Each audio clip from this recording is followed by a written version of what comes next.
अब यही प्रमाण आपको कुरान शरीफ, ये पवित्र शास्त्र देगा। अब इसमें भी 3 रोल हैं। एक तो हजरत मोहम्मद, वो पाक आत्मा पैगंबर, और एक उसका खुदा निराकार जो सामने नहीं आता, कोई आकाशवाणी करके या किसी जीव में, किसी पुजारी में प्रवेश करके उनके दूत, वो फरिश्ते आदेश देते रहते हैं। यहाँ पर वो निराकार अल्लाह, यही वो काल भगवान है, ये ब्रह्म है, ये अव्यक्त है, ये सामने नहीं आता, ये निराकार कहलाता है और आकार में ये अपने लोक में रहता है अलग से। वो निराकार अल्लाह जैसे अर्जुन को कह रहा है ब्रह्म, ऐसे ही ये हजरत मोहम्मद को कह रहा है। क्या कहता है कुरान शरीफ और सूरत फुरकानी नंबर 25 नंबर सूरत फुरकानी में और आयत नंबर 52 से 59 तक आपको दिखाना चाहूंगा, जिसमें प्रत्यक्ष प्रमाण है, उस कबीर परमेश्वर का नाम लिखा है। और फिर कहा कि उस परमात्मा के ऊपर विश्वास रख, वो जिंदा रूप में जो मोहम्मद जी तुझे मिले थे आके।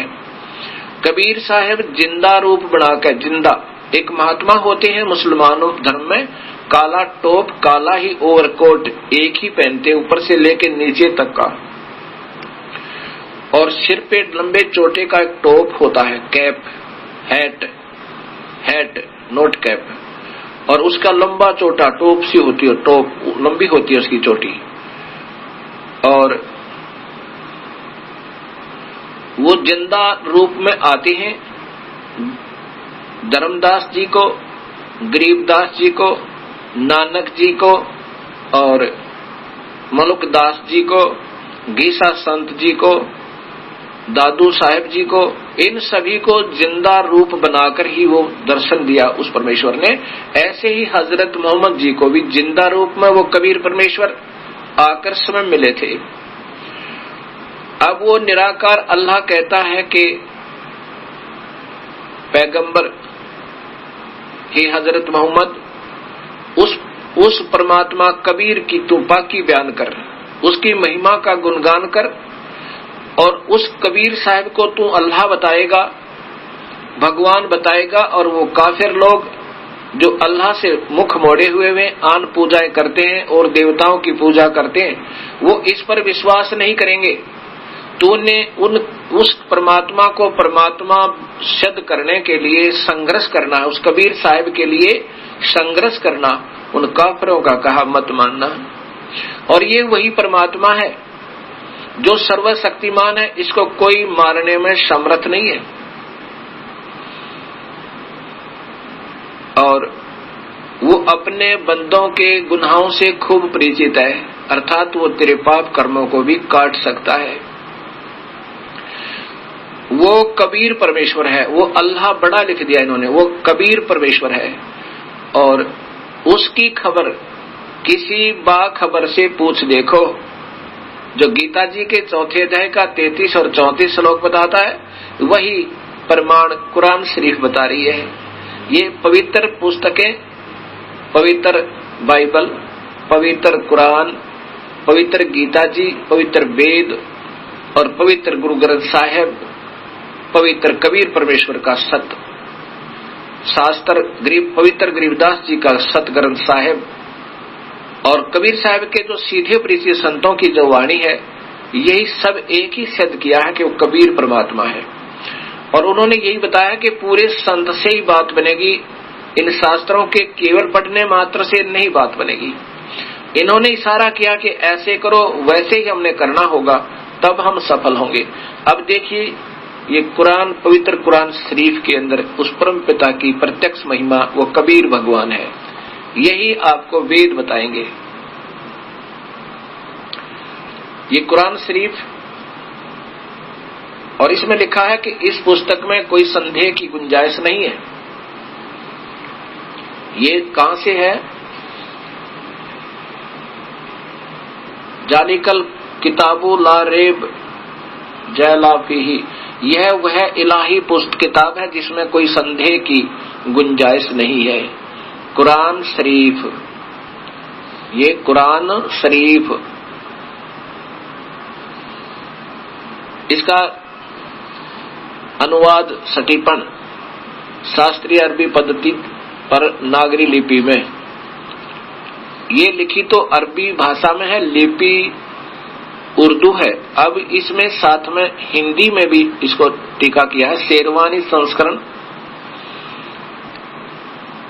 प्रकाशक लखनऊ किताबघर, मोरम बाग, सीतापुर रोड, लखनऊ, ये प्रकाशित है। और इसमें अभी आपको दिखाता हूं 606 पृष्ठ पे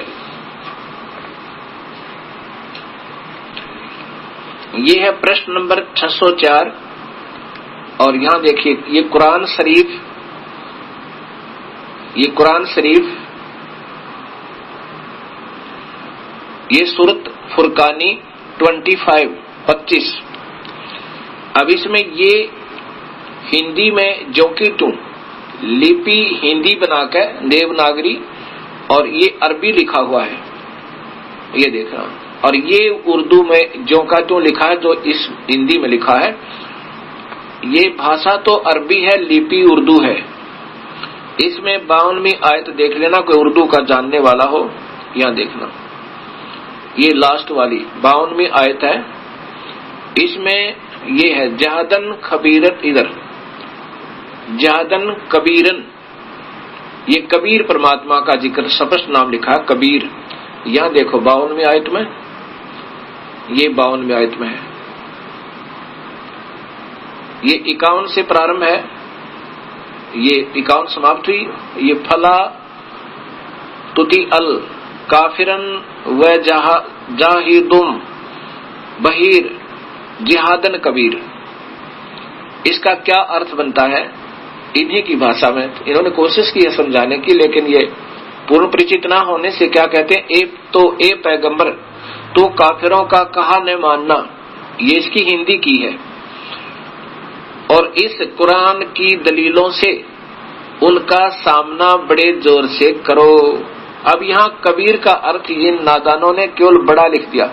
ऐसे वेदों के सरलार्थकर्ताओं ने कबीर कबीर कबीर का अर्थ कांति परिचय सर्वज्ञ आदि करके और उनको गोल गोल कर दिया।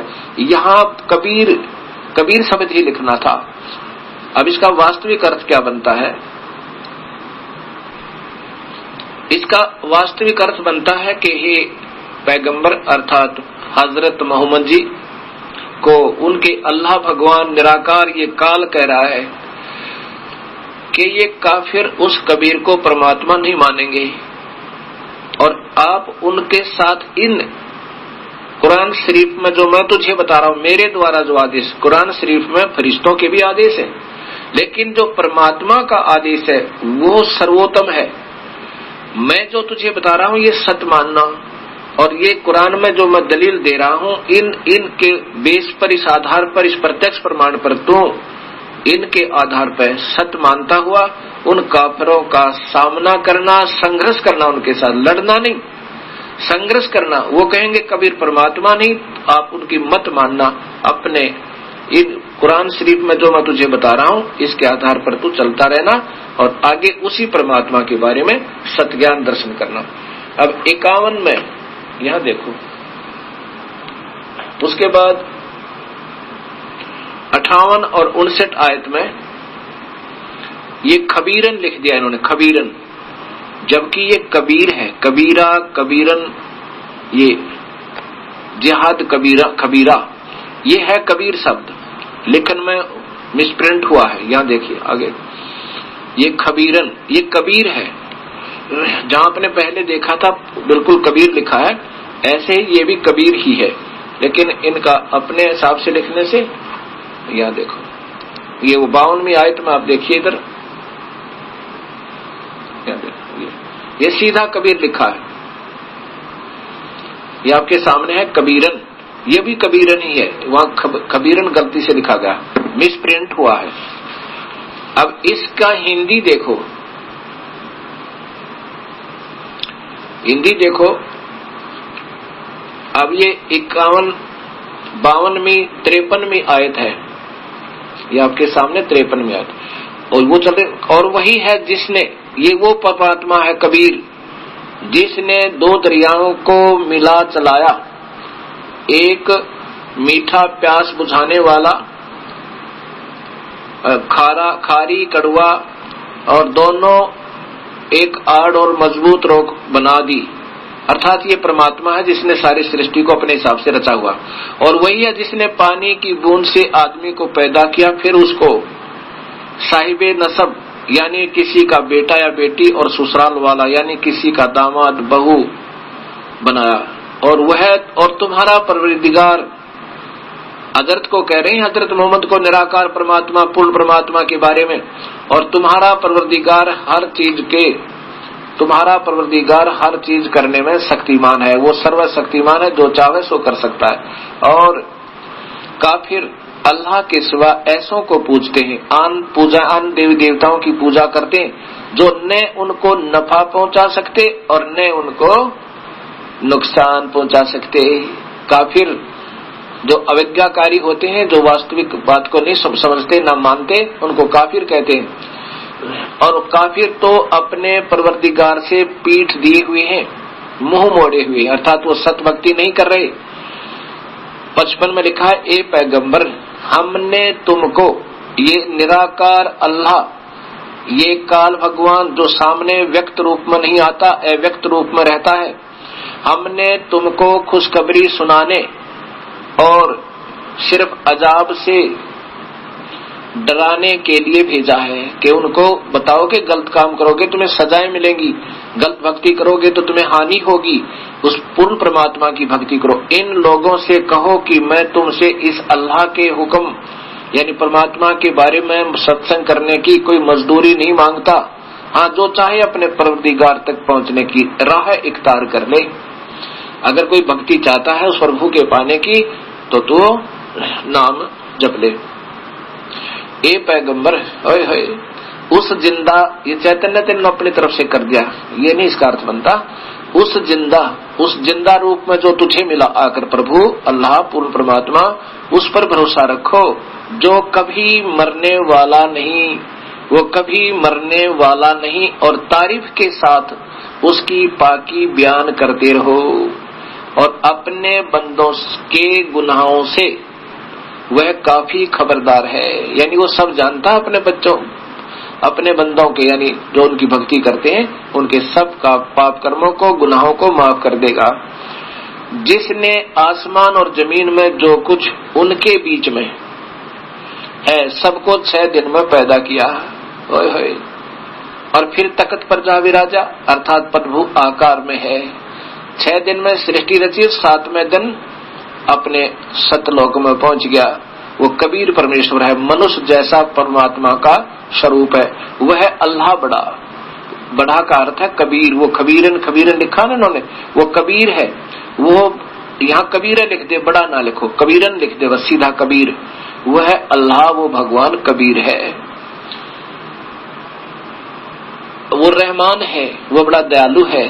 तो उसकी खबर किसी बाखबर इल्म वाले से पूछ देखो। ये 59वीं आयत फुरकान सूरत फुरकान की 25वीं सूरत में ये 59वीं आयत तक इसमें स्पष्ट लिखा है कि उसकी खबर, रहमान है तो उसकी खबर किसी बाखबर माने बिल्कुल तत्वदर्शी संत से पूछ देखो। ये सिद्ध करना चाह रहा दास ने कि सभी शास्त्र कबीर परमेश्वर की महिमा बाई नेम गा रहे हैं। अभी आपने कुरान शरीफ के अंदर सुना, सूरत फुरकानी नंबर 25 आयत नंबर 52 से 59 तक आपके सामने पर्दे पर आई। उसमें ये लिखा है कि वो कबीर परमेश्वर है, उसके ऊपर पूरा विश्वास रखो और वही भगवान है। कोई कहे वो परमात्मा नहीं है तो उनके संघर्ष करो, अर्थात उनकी बातें मत मानो। संघर्ष माने लड़ाई नहीं, संघर्ष करो। यानी उनकी बातें मत मानो। और उसी परमात्मा ने सब सृष्टि रची है और 6 दिन में सृष्टि को रच के 7वें दिन वो अपने तख्त पर जाकर विश्राम किया अपने मूल स्थान सतलोक में। और उस परमात्मा की पाकी बयान करते रहो, हजरत मोहम्मद को कह रहे हैं। और वो किसी के द्वारा नहीं मारा जाने वाला, वो तो वास्तव में अविनाशी वो है। अब इसी का प्रमाण गीता जी बता रही है कि मैं और तू अर्जुन जन्म मरण में है। काल ब्रह्म कह रहा है, काल भगवान कह रहा है क्षर पुरुष कि तेरे और मेरे तो असंख्यों जन्म हो लिए, तो आप और मैं तो जन्म मरण में है, लेकिन वास्तव में अविनाशी तो वो परमात्मा है। ये देखो, सबसे पहले वही गीता जी, गीता प्रेस गोरखपुर से प्रकाशित है और इसके 4थे अध्याय का 5वां श्लोक, अध्याय नंबर 4, ये श्लोक नंबर 5। हे प्रणतम अर्जुन, मेरे और तेरे बहुत से जन्म हो चुके हैं और उन सबको तो नहीं जानता, मैं जानता हूं। ये देखो, ये 6ठा है, इससे ऊपर ये 5वां है। अब इससे क्या सिद्ध हुआ? स्पष्ट हो गया कि काल भगवान कह रहा है, ब्रह्म कह रहा कि तेरे और मेरे तो अर्जुन गणे जन्म हो लिए, आगे भी होंगे पर तू नहीं जानता, मैं जानता हूं। इसलिए इससे सिद्ध है कि काल भगवान भी जन्म और मरण में है, अमर नहीं है। अब इसी का प्रमाण ये गीता जी दे रही है। दूसरा अध्याय, ये देखिएगा, अध्याय नंबर 2, अध्याय नंबर 2 और श्लोक नंबर, ये देखो श्लोक नंबर ये पहले 12 देखो।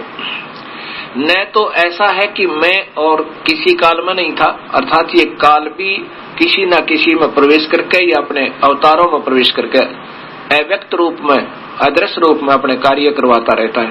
ऐसा ये नहीं है कि किसी काल में न तो ऐसा है कि किसी काल में मैं नहीं था, अर्थात मैं पहले भी साथ था और आगे भी होऊंगा। और न ही ये सब राजा लोग थे,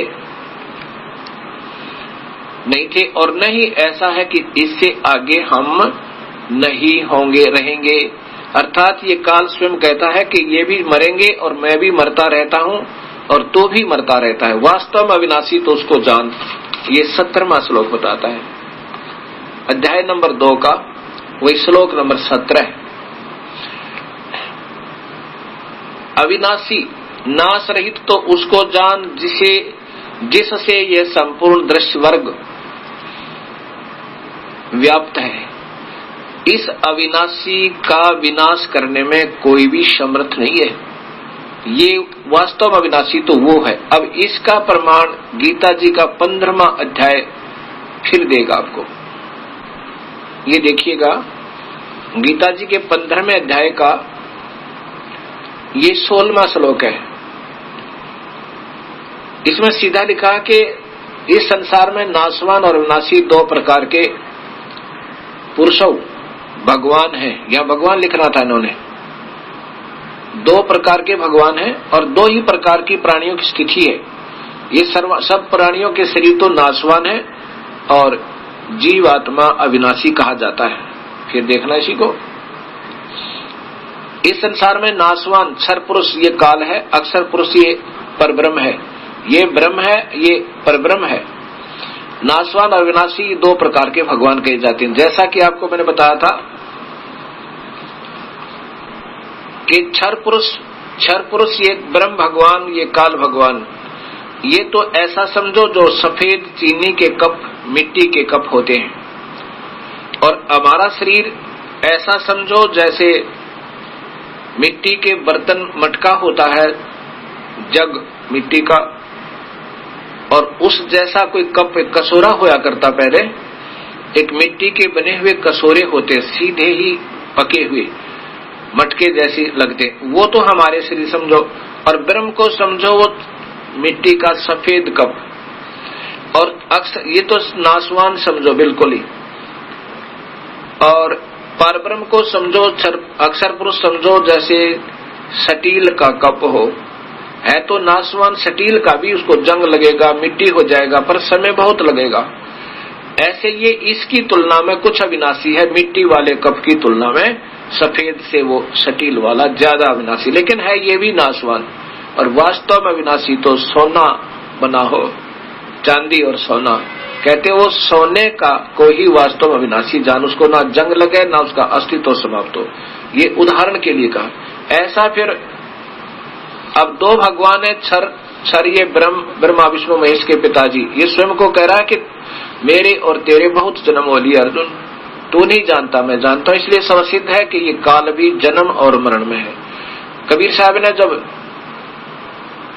गोरखनाथ से कहा था कि तेरे करोड़ों तो ब्रह्मा मर गए और अरबों तो ब्रह्मा मर गए, 49 करोड़ कन्हैया ये विष्णु जी, और 7 करोड़ शंभू मर गए, मेरी एक नहीं पलैया, और करोड़ निरंजन हो गए मोहम्मद से जारी, ये करोड़ों ये निरंजन भी मर लिए करोड़ों बार, ये 21 ब्रह्मांड की प्रलय हो चुकी है, मेरी एक पल भी नहीं विनाश हुआ। अर्थात वास्तव में विनाशी मैं हूँ, कबीर भगवान कह रहे। अब यहाँ देखिए गीता जी उसी का प्रमाण कहती है कि वास्तव में अविनाशी तो उसे जान जो इनसे भी न्यारा है, इन दोनों भगवानों से, ब्रह्म और परब्रह्म से अलग है।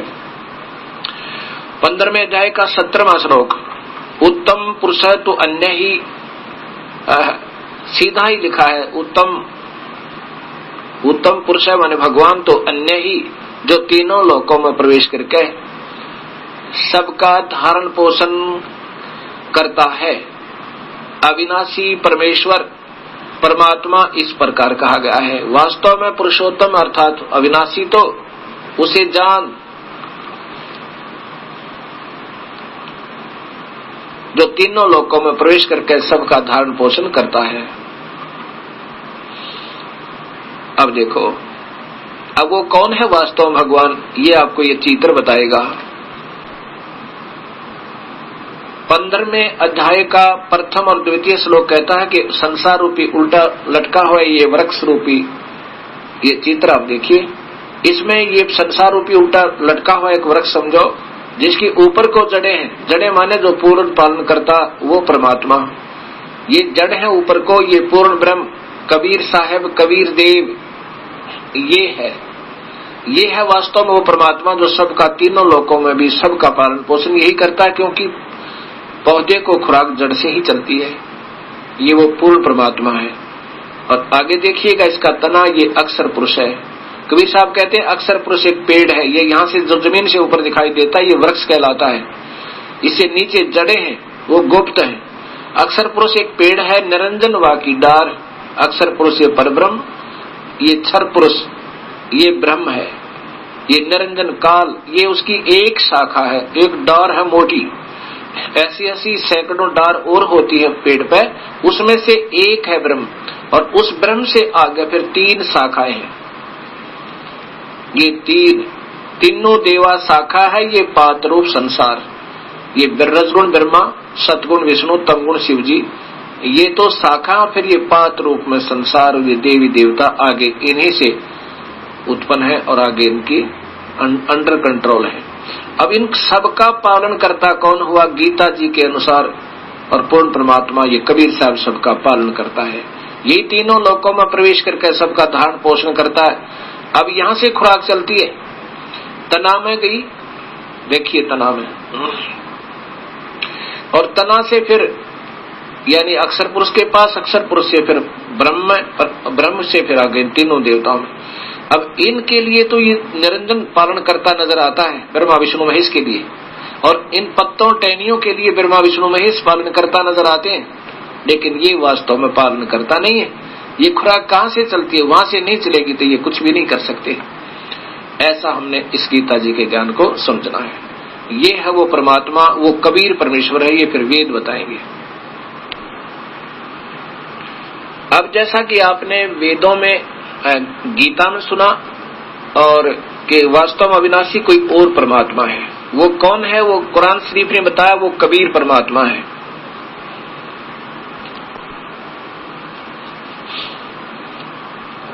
वो कबीर परमात्मा है, और कुरान शरीफ ने ये भी बताया कि ये वही परमात्मा है कबीर जिसने 6 दिन में सृष्टि को रचा और 7वें दिन विश्राम पाया। 7वें दिन तख्त पे जा विराजा, अर्थात कहीं विराजा तो कोई स्थान है जहां परमात्मा रहता है और वो आकार में है, मनुष्य जैसा है। ये प्रमाण ये पवित्र बाइबल करेगा आपके सामने। ये देखिएगा, ये पवित्र बाइबल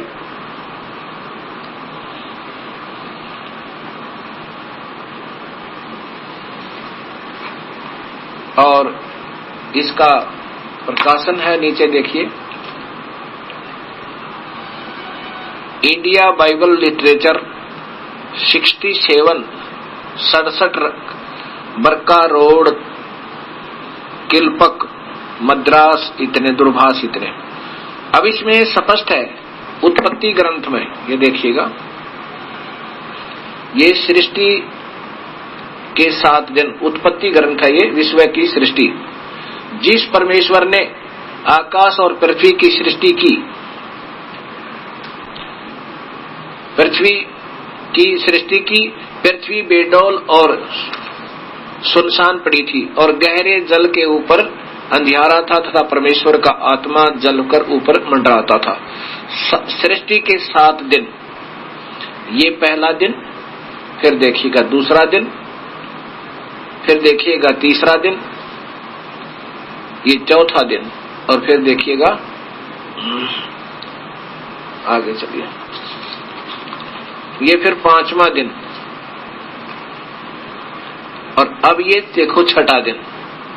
अब छठे दिन में पढ़ो परमात्मा कैसा है ये पता लगेगा, अल्लाह कैसा। छठवां दिन, प्राणी और मनुष्य। फिर परमेश्वर ने कहा कि पृथ्वी से एक एक जाति के जीव, प्राणी और घरेलू पशु, रेंगने वाले जंतु और पृथ्वी के वन पशु आदि जाति के अनुसार उत्पन्न हो, और वैसा ही हो गया।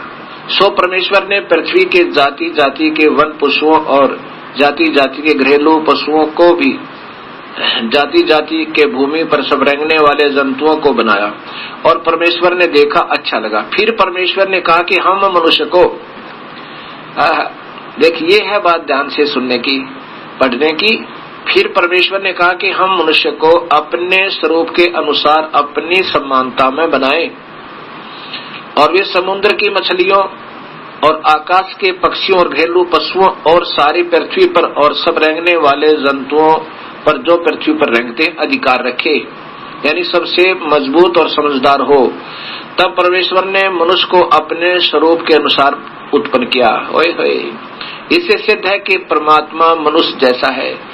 और ये मुसलमान धर्म में कहते अल्लाह तो निराकार है, क्योंकि यही प्रमाण वेदों के ज्ञाताओं ने दिया कि अल्लाह निराकार है।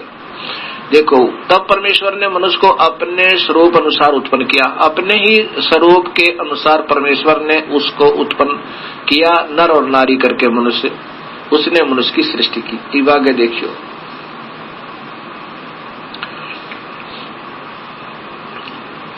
अब यहाँ देखिएगा, फिर परमेश्वर ने उनसे कहा, सुनो, अब ये खाने के लिए कहीं मांस मिट्टी का परमात्मा की तरफ आदेश से आदेश नहीं है, ये कुल मालिक का आदेश है। आगे कोई आदेश मिट्टी खान, मांस मिट्टी शराब पीने का है तो वो परमेश्वर का नहीं, अवहेलना है।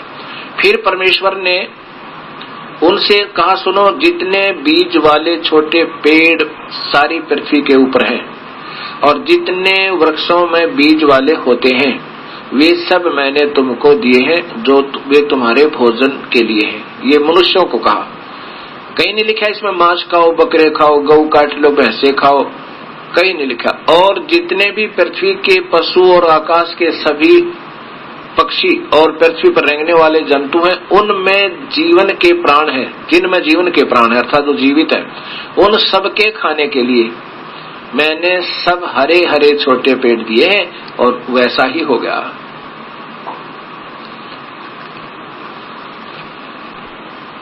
अब आपने सुना और देखा आंखों से और पढ़ा, कितना प्रत्यक्ष प्रमाण है।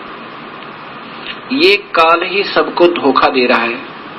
ये स्वयं सामने व्यक्त रूप में नहीं आता और अव्यक्त रूप से किसी के अंदर प्रवेश करके अपने आदेश दे देता है। उनमें कुछ सत्य होते हैं, कुछ असत्य भी होते हैं। अब जैसे गीता जी को आप पढ़ते रहिए, अब इस तरह पढ़ना गीता जी को जैसे दास पढ़ा होगा, फिर पता चलेगा। क्योंकि ये पूर्ण परमात्मा के डर से ज्ञान तो सही देता है और कहता है उस परमात्मा का मार्गदर्शन करो, परमात्मा कोई और है, स्वयं भी कहता है, लेकिन उनकी पूजाएं गलत करवा देता है। कबीर साहब से वार्ता हुई थी इस काल की, कहा था कि नाम तो मैं लूंगा तेरा ही, तेरी ही महिमा गाया करूंगा, लेकिन पूजा सही नहीं बताऊंगा, पूजा गलत करवाऊंगा और ज्ञान आप ही का दिया करूंगा कि परमात्मा कोई और है, उसका कबीर नाम है, वो सारी सृष्टि का रचनहार है, लेकिन अंत में ज्ञान वो यानी पूजा अधूरी दे करके इन सबको गुमराह रखूंगा। ऐसा उसने अपना कबीर साहब से, जब कबीर साहब जोगजीत नाम से आए थे, वो नहीं पहचान पाया काल के ये परमात्मा है, जोगजीत समझ के उनसे फिर अपने खुल्लम खुल्ला ये कह दिया था कि नाम तुम्हारा ले करूं आवाजा और 12 पंथ करूं मैं साजा, उन 12 नकली पंथ चलाऊंगा, उनमें तुम्हारा नाम लेकर कबीर परमात्मा है, कोई और अल्लाह है, वो सतलोक में रहता है, ऐसे पंथ चलाऊंगा नकली और नकली नाम दिवाऊंगा और फिर वो सब मेरे ही चक्कर में रहेंगे। 12 पंथ करूं मैं साजा, नाम तुम्हारा ले करूं आवाजा, और इन 12 पंथों में नाम जो ले ही सो मेरे मुख आंस में ही, वो मेरे ही चक्कर में रहेंगे, मेरे से बाहर नहीं जा सकते, क्योंकि वो शास्त्र विरुद्ध साधना करेंगे और गलत नामों का आधार दिया करेंगे। ऐसा ये काल कहता है और ये स्वयं सामने नहीं आता। अब इसी का आगे फिर देखिए गीता जी के 7वें अध्याय को फिर पढ़िए। अब गीता जी को ऐसे पढ़ना था हमने और जिससे हमें लाभ होना था। अब ये देखिए 7वें अध्याय का फिर 19वां आपने पढ़ लिया कि उन तत्वदर्शी संतों को ढूंढ ले, ऐसा जानने वाला महात्मा सुदुर्लभ है। बहुनाम जन्मानाम अंते ज्ञानवान माम प्रपद्यते, यानी ब्रह्म साधना भी बहुत जन्मों के बाद ये ज्ञानी पुरुष होते हैं, भाग्यवान आत्मा जो मेरी पूजा करते हैं। लेकिन वासुदेव सर्व, वासुदेव कौन? जो सर्वव्यापक परमात्मा कबीर परमेश्वर कुल मालिक, ऐसा कोई बताने वाला वो महात्मा बहुत ही दुर्लभ है। अब 20 में देखो,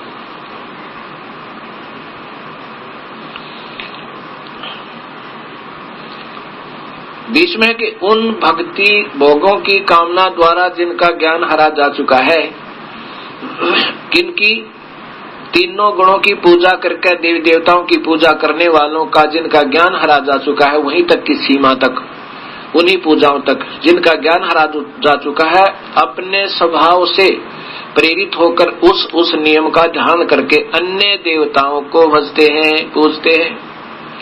अन्य संस्कार स्पष्ट है, अन्य देवता प्रपद्यते, अन्य माने और दूसरे देवता माने भगवानों को ब्रह्मा विष्णु महेश अन्य देवता मानते हैं, क्योंकि वहां लिखा कि 3 गुणों तक की पूजा व्यर्थ है।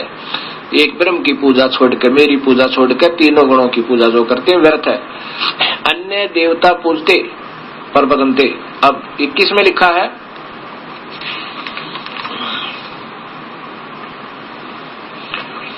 जो सकाम भक्त जिस देवता यानी कोई ब्रह्मा का, कोई विष्णु का या शिव की पूजा करता है, पूजना चाहता है, तो उस भक्त की श्रद्धा को मैं उसी देवता के प्रति सथित कर देता हूँ।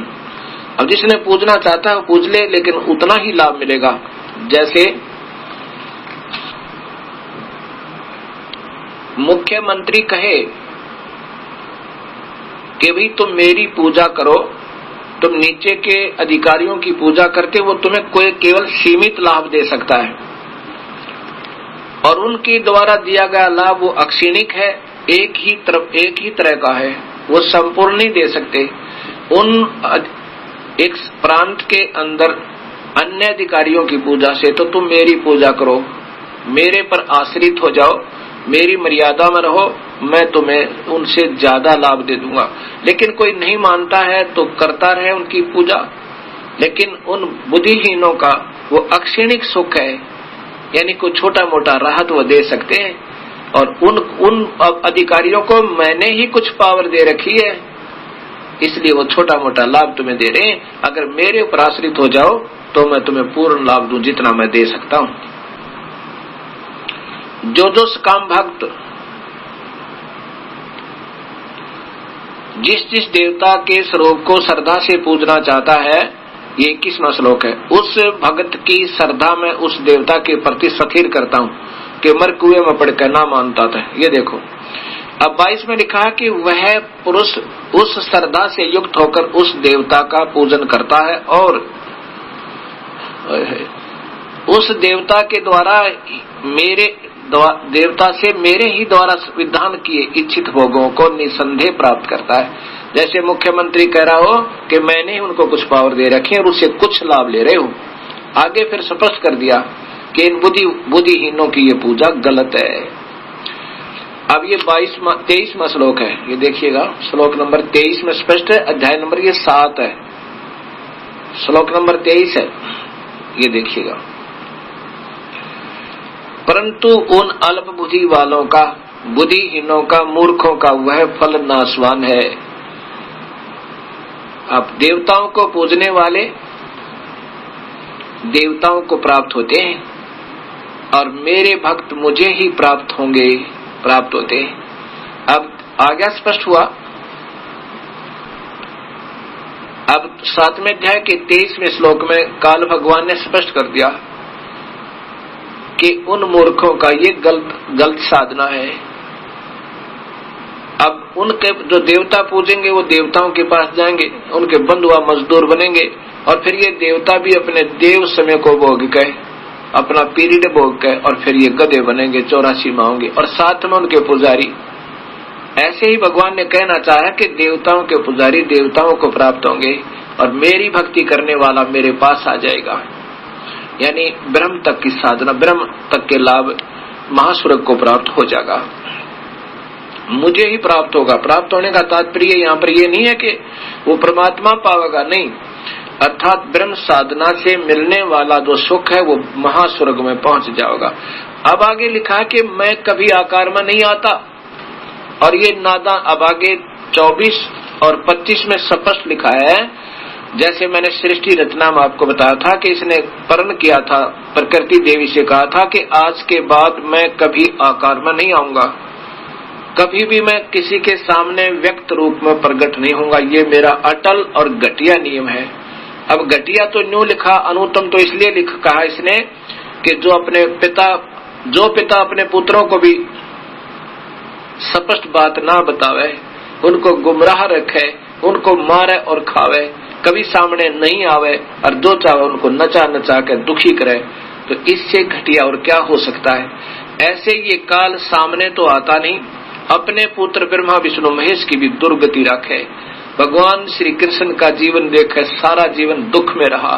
भगवान श्री राम का जीवन देखे, जबरदस्ती अवतार बना के भेजता है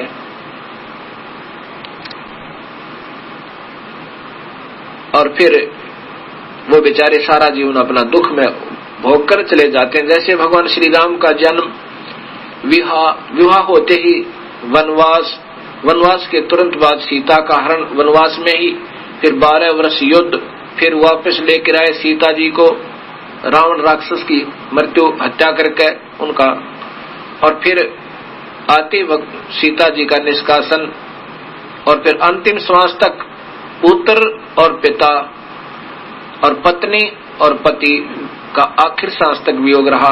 तो बताओ ये कहाँ सुख हुआ? सुख नाम की चीज नहीं थी इन भगवानों के पास, क्योंकि ये काल के द्वारा ये पीड़ित है। अब यहां देखिएगा, अब देखिएगा उसी अध्याय नंबर 7 का श्लोक नंबर 24।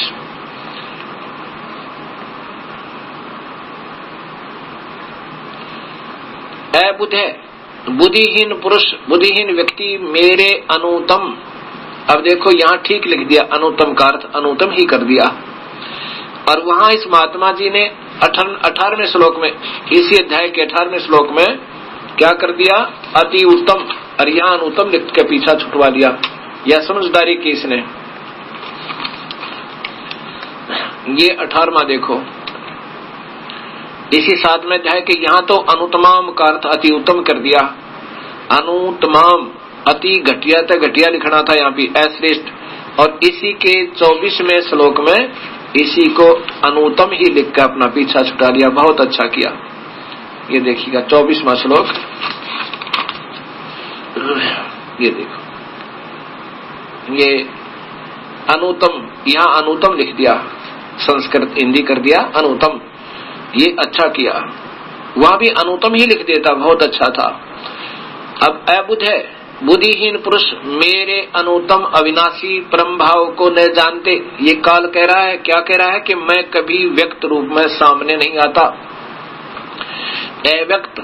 अव्यक्त का अर्थ होता है मैं कभी व्यक्तिगत रूप से प्रकट नहीं होता। ये तो अपने हिसाब से बना दिया इन्होंने। अव्यक्तम माने मैं कभी किसी के सामने व्यक्तिगत रूप से नहीं आता, आकार में नहीं आता। माम माने मुझ, व्यक्तिम मुझे आकार में आया हुआ मानते हैं। फिर देखिए ये बुद्धिहीन पुरुष मनुष्य जो काल कह रहा है कि मैं काल हूं, मैं कृष्ण नहीं हूं, मैं तो इसके अंदर बोल रहा हूं, ये मूर्ख मुझे कृष्ण मान रहे हैं। बुद्धिहीन पुरुष मेरा अनुतम अविनाशी परम भाव को नहीं जानते, मेरा घटिया नियम नहीं जानते कि मैं कभी किसी के सामने नहीं आता, व्यक्त रूप में आकार रूप में नहीं आता। ये मुझे व्यक्ति मान रहे हैं, व्यक्ति भाव को प्राप्त हुआ मानते हैं, मैं कृष्ण नहीं हूं। स्पष्ट लिख रहा है। अब 25 में देखो, न अहम प्रकाश है सर्वस्य योग माया समावर्त है, मैं तो अपनी योग माया से के द्वारा छुपा रहता हूं और मैं किसी के सामने आकार में नहीं आता। ये मूढ़ एम न भी जानते, ये मूर्ख लोग मुझे नहीं जानते ये लोग, और मुझे अजम एवं मेरे इस अटल मैं कभी पर आकार में नहीं आता, कृष्ण जी की तरह जन्म नहीं लेता, अजम अवम हूं। यहाँ देखिए ये इसका अर्थ इन्होंने क्या किया है कि अपनी योग माया से छिपा हुआ मैं सबके प्रत्यक्ष नहीं होता, और यह है अज्ञानी जन समुदाय मुझे जन्म रहित अविनाशी परमेश्वर को नहीं जानता, जन्मने वाला समझते। ये तो गलत लिखा है इन्होंने, जन्मने वाला। सिर्फ यह है कि न अभी जानते, मुझे नहीं जानता, मुझे कृष्ण मान रहे हैं, मैं कृष्ण नहीं हूं। इसका वास्तविक अर्थ ये बनता है कि मैं अपनी योग माया से छुपा रहता हूं। न एम प्रकाश है सर्वस्य योग माया समावर्त है, मैं किसी के सामने प्रकट नहीं होता और न ही मैं कृष्ण राम की तरह जन्म लेकर आता हूं। ये मेरा अव्यम माने अविनाशी, अनुतम, ये मेरा अविनाशी नियम है, मैं कभी किसी के सामने नहीं आता। अयम माने यह है, अवम ये मेरा अविनाशी नियम को न अभी जानते मूढ़ा, मूढ़ लोग, ये मूर्ख लोग मेरे इस अविनाशी नियम को नहीं जानते कि मैं राम कृष्ण परशुराम जी की तरह नहीं आता। ये तो मैं ही इनको अपनी प्रेरणा से यहाँ जन्म देता हूँ और इनमें प्रवेश करके अपना सब कार्य कर जाता हूँ। अभी आपने पवित्र गीता जी के अंदर सुना और आंखों देखा और पढ़ा। अब जैसे भगवान काल कह रहा है कि मैं कभी व्यक्त रूप में, व्यक्तिगत रूप में, आकार में किसी के सामने नहीं आता, और ये मूर्ख लोग मुझे आकार में आया हुआ कृष्ण मान रहे हैं, मैं कृष्ण नहीं हूं। अब यहां बात विचार करनी होगी क्योंकि ये पुराना रंग हमारे बहुत चढ़ा हुआ है। इतने प्रमाणों के बावजूद भी बहुत देर से स्वीकार्य होगा हृदय को, लेकिन होगा क्योंकि ये ऑथेंटिक रिकॉर्ड है, ये शास्त्र प्रमाणित है और पहले हमें अप्रमाणित ज्ञान दिया गया, वो टिकेगा नहीं अब इस सत्य ज्ञान के सामने। कबीर साहब कहते हैं और ज्ञान सब ज्ञानड़ी, कबीर ज्ञान सो ज्ञाने, जैसे गोला तोब कहा करता चले मैदाने। फिर कहते तारा मंडल बैठे कर चांद बढ़ाई खाए, उदय हुआ जब सूर्य कहा शो तारों छिप जावे। अब ये सूर्य उदय हो रहा है, सत भक्ति का, शास्त्रों का पुनरुत्थान हो रहा है, शास्त्र तो पहले ही पवित्र हैं, लेकिन उनको फिर वापस हर भक्त के सामने पहुंचाया जा रहा है। कबीर परमात्मा की ही रजात है, जीव कुछ नहीं कर सकता। उन्हीं की कृपा अपनी प्यारी आत्माओं पर पुनः हो रही है और हमें अपने चरणों में वो लेना चाह रहे हैं। अब यदि यहां कोई ये कहे कि गीता जी श्री कृष्ण जी ने बोला था, अभी तक तो हमें यही बताते आए थे कि भगवान श्री कृष्ण जी ने गीता का निर्मल ज्ञान दिया था। किस लिए दिया था? फिर बताते थे कि अर्जुन युद्ध नहीं करना चाह रहा था और भगवान ने युद्ध कराना जरूरी था। बताओ भाई, ये तो उनका उत्तर होता था उन अधूरे गुरुओं का। और कहते थे श्री कृष्ण जी ने, अभी भी कह रहे हैं, अल्पज्ञ जिन्होंने गीता जी को उठाकर भी नहीं देखा होगा और देखा होगा तो उनकी बुद्धि से बाहर, क्योंकि वो बच्चे हैं, वो स्वयं अनजान है। जिसको स्वयं ज्ञान नहीं मार्ग का, वो दूसरों को मार्ग बता रहा है। वो कैसा मार्गदर्शक, वो तो महा धोखा दे रहा है, इस मनुष्य जीवन को बर्बाद कर रहा है। जिसको ज्ञान नहीं किसी रास्ते का, वो बता रहा दूसरों को इधर आ जाओ, इधर चले जाओ, वो गलत गाइड कर रहा है, वो गलत मार्गदर्शक कर रहा है, दर्शन कर रहा है।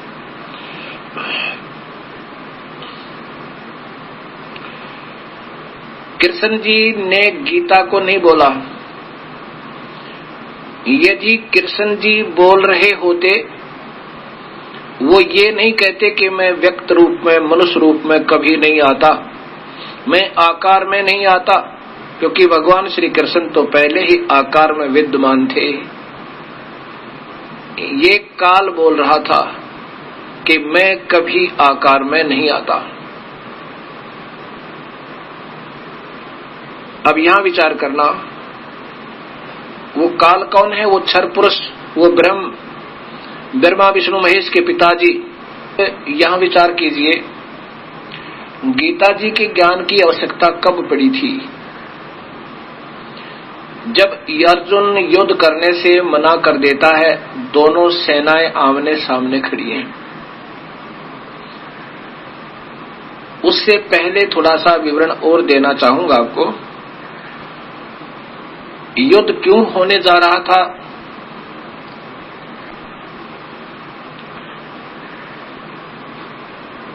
कौरव पांडवों का आपस में भाई बंटवारा नहीं हो रहा था।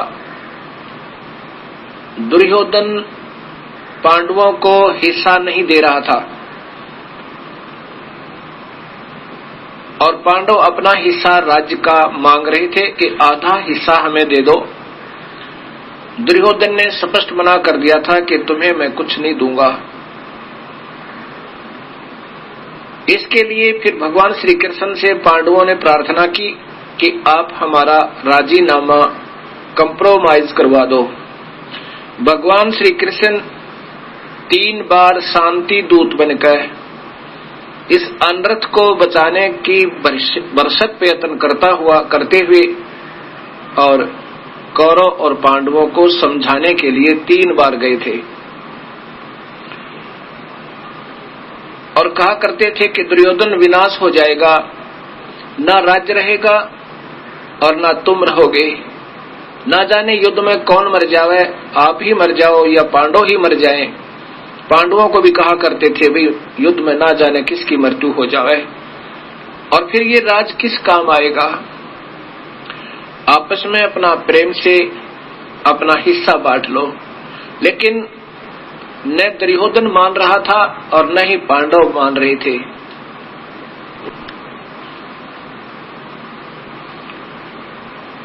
तब श्री कृष्ण ने सोचा कि कहीं ऐसा ना हो कि ये पांडव मेरे ऊपर कूद रहे हो कि हमारी तरफ भगवान श्री कृष्ण है, इसलिए ये युद्ध करने में को तैयार हो रहे हो। इसको भी, इस समस्या का भी समाधान करने के लिए और इस युद्ध जैसे अनर्थ, घोर युद्ध अनर्थ को टालने के लिए भगवान श्री कृष्ण ने दोनों के सामने कौरव और पांडव के सामने कहा था कि भी देख लो, अगर तुम नहीं मान रहे हो, आपकी इच्छा है, लेकिन युद्ध अच्छी बात नहीं। ना जाने कितनी बहन विधवा होंगी, ना जाने कितने बच्चे अनाथ होंगे। ये जुल्म मत करो। और यदि नहीं मान रहे हो, ठीक है, एक तरफ मेरी सेना होगी, एक तरफ मैं अकेला हूंगा, और मैं युद्ध नहीं करूंगा, हथियार भी नहीं उठाऊंगा। प्रभु ने कहा तो इसलिए था कि हो सके है ये पांडव नम्र हो जाएं और मेरी बात को स्वीकार कर लें, युद्ध ना करें और जान जाएं कि मैं इनके साथ युद्ध नहीं करूंगा। इसलिए ये समझ जाए सारे को। पांडवों ने अपनी कुछ जिद को, अपने हठ को ढीला किया। ये बात सुन के कि भगवान ने फैसला ले लिया है कि मैं युद्ध नहीं करूंगा, तब कहा प्रभु हमें 5 गांव दिला दो, हमारी इज्जत रह जाएगी। तब श्री कृष्ण ने कहा चलो फिर प्रयत्न करता हूं। श्री कृष्ण जी ने जाके दुर्योधन से कहा कि दुर्योधन बात बन रही है, आप 5 गांव दे दो युधिष्ठिर को, पांडवों को, फिर मैं जानू, मेरा काम जाने, ये अनरथ टल रहा है।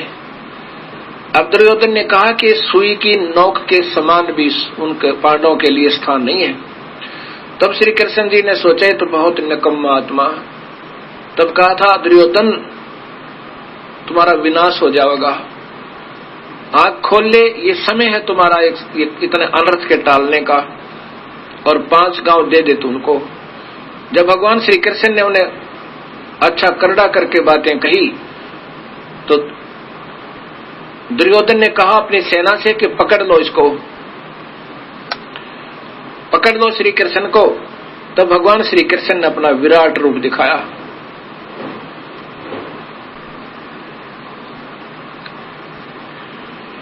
और जिसको देख करके सभी उपस्थित सभासद अपनी आंखें बंद कर लेते हैं, डर के इधर उधर हो जाते हैं, और श्री कृष्ण जी वहां से निकल आते हैं। युद्ध की तैयारी हो जाती है। अब यहां विचार और करना कि श्री कृष्ण जी ने गीता नहीं बोला था, उसका दूसरा प्रमाण अभी आपको बता दूं इसी समय, क्योंकि ये प्रकरण वही चल रहा है। जैसे गीता जी के 11वें अध्याय में श्री कृष्ण के अंदर प्रवेश काल भगवान कहता है कि अर्जुन, जो ये विराट रूप मैंने तुझे दिखाया, ये पहले कभी किसी ने नहीं देखा। अब ये देख लेना। यदि कृष्ण जी बोल रहे होते और कृष्ण जी ने ही विराट रूप यहां दिखाया होता तो ये नहीं कहते कि मैंने जो पहले कभी किसी को नहीं दिखाया। वो विराट रूप एक सिद्धि से आम संत भी दिखा सकता, लेकिन वो नहीं हो सकता जो काल वाला है। ये अपना विराट विकराल रूप अर्थात भयंकरता दिखा सकते अपनी शक्ति को, लेकिन वो काल के तुल्य नहीं, वो क्योंकि वो 1000 भुजा के हैं, ये केवल 4 भुजा युक्त हैं। अब ये प्रमाण भी आपको याद रखना पड़ेगा कि गीता जी में कहा कि ये जो मेरा वास्तविक रूप, काल रूप तूने देखा, विराट रूप, ये है मेरा वास्तविक स्वरूप, और ये पहले विराट रूप कभी किसी ने नहीं देखा तेरे बिना, और ना ही आगे देखा जा सकता, ना किसी वेदों में वर्णित विधि से, और ना ही किसी क्रिया से, ना किसी जप से, ना किसी तप से। अब ये गीता जी मैं आपको दिखाता हूं। ये देखिएगा गीता जी, गीता प्रेस गोरखपुर से प्रकाशित,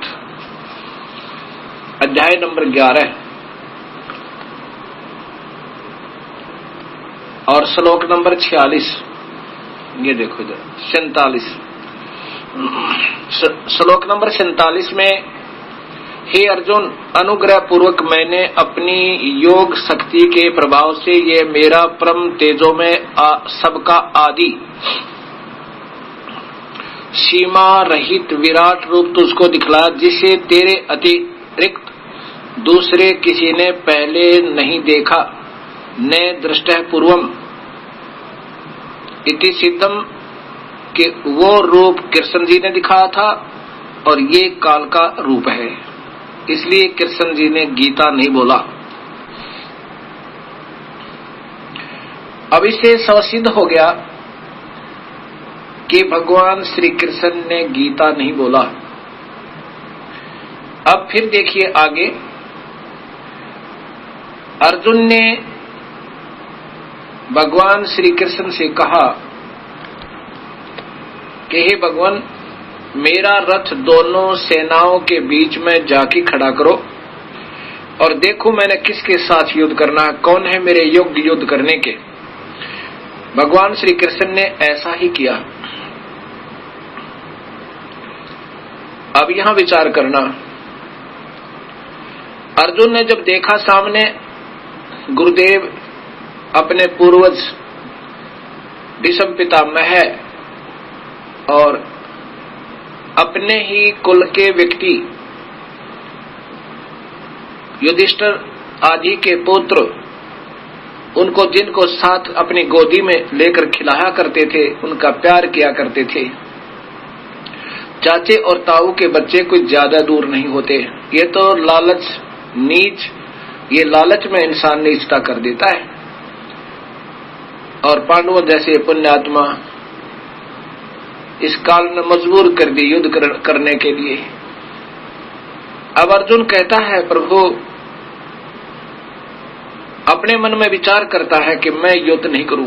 हे परमात्मा, इससे अच्छा तो ये कौरव, इससे अच्छा कि ये कौरव मुझे निहत्थे को मार दें और मैं मर जाऊं और युद्ध टल जाए। ऐसा विचार अर्जुन अपने मन में लाता है और सोचता है कि ये अनर्थ के किए हुए राज्य को करने से अच्छा तो हम भीख मांग के खा लें तो भी श्रेष्ठ है, हमें राज नहीं चाहिए। और फिर ना जाने कितनी बहन विधवा होंगी, ना जाने कितने बच्चे अनाथ होंगे। ऐसे जुल्म के राज्य को हम नहीं करेंगे। ऐसा सोचकर अर्जुन अपने रथ के पिछले हिस्से में जहां विश्राम किया करते हैं वहां बैठ जाता है। अब यहां विचार करना, भगवान श्री कृष्ण भगवान विष्णु जी के अवतार हैं और विष्णु जी सतोगुण प्रधान है। इतने विनम्र आत्मा, इतने सहनशील। जैसे एक बार भृगु ऋषि ने भगवान विष्णु जी की परीक्षा लेने के लिए विष्णु जी की छाती में, सीने में लात मार दी। भगवान विष्णु ने कहा कि हे ऋषिवर, मेरा सीना तो पत्थर जैसा था, आपके कोमल चरण को चोट तो नहीं आई। अब देखो कितनी प्यारी आत्मा, कितने महान आत्मा भगवान विष्णु जी। अगर चाहते तो भृगु ऋषि के टुकड़े टुकड़े कर देते वह सुदर्शन चक्र से, लेकिन उनके अंदर सतोगुण इतना है कि वो लड़ना नहीं चाहते। और फिर शिशुपाल ने 100 गलतियां की थी और फिर भी हंसकर टाल जाते थे। जब 100वीं गलती की तब उसका शीश काटा था। अब विचार करो, ऐसी परमात्मा, ऐसा श्रेष्ठ आत्मा भगवान श्री कृष्ण, जिसको देखकर पशु और पक्षी भी प्यार पाते थे और गोपियां उनके दर्शन के लिए तड़प जाती थी, गाय भी उनके दर्शन के लिए एकटक देखती रहती थी। ऐसी पुण्यात्मा और फिर कहे कि अर्जुन तू लड़, ये सब मैंने मार रखे हैं, उठा ले हथियार, तू चिंता ना करे, तू अक्षत्रिय धर्म को मत भूले। ऐसे ऐसे उसको फिर प्रेरणा देना, ये भगवान श्री कृष्ण कहे, ये न्याय संगत नहीं लगता, कभी नहीं कह सकते वो। अब यहां देखिएगा,